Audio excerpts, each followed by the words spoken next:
what does success look like for your project? And how are you measuring success? I mean, for me, it's, do we love the stuff we made? And if we did it, does the stuff we made operate as a kind of prompt for future projects and attempts, right?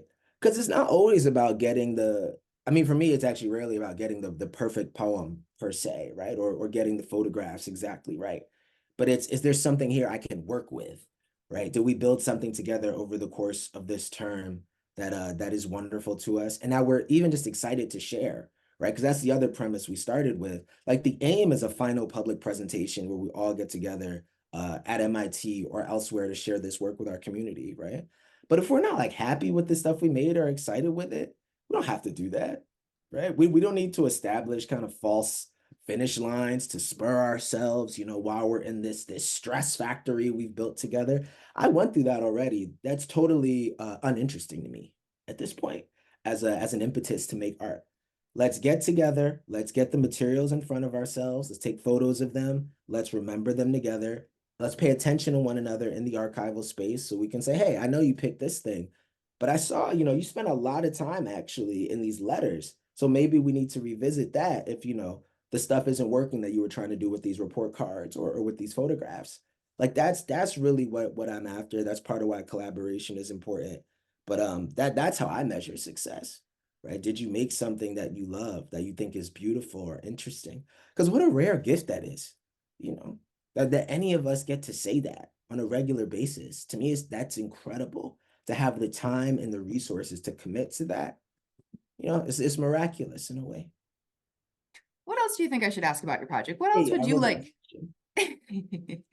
Yeah. I mean, I'm always happy to talk about K through 12 educators and how amazing they are. Yes. Without my partners who know these students, better than I do or maybe ever could. I mean, it's incredible to be trusted in that way by the teachers, by their parents, and by these students. Because I like my poems or whatever, but I'm just a guy. You maybe saw on the internet, right? I'm a professor at MIT who sent your teachers an email and said, I have this grant to do this thing.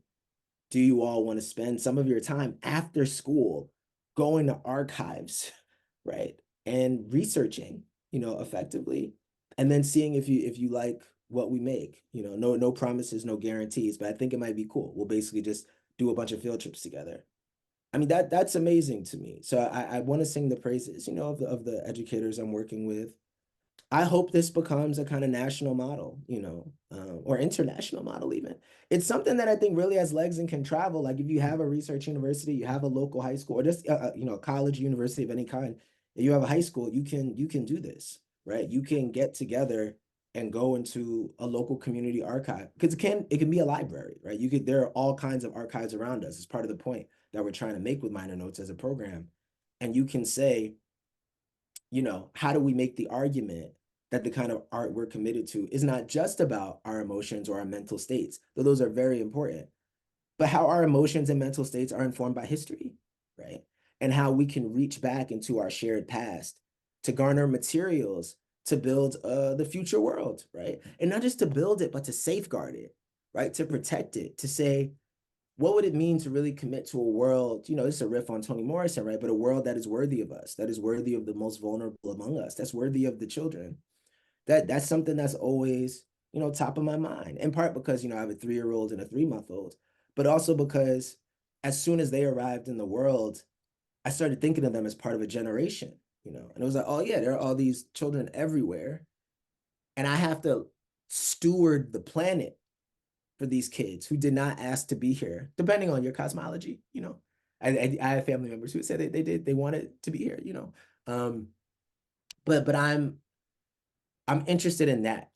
Like how to protect the future world to what we have readily available to us. And I really do believe the study of history, the study of literature, the creation of new works of art is part of that.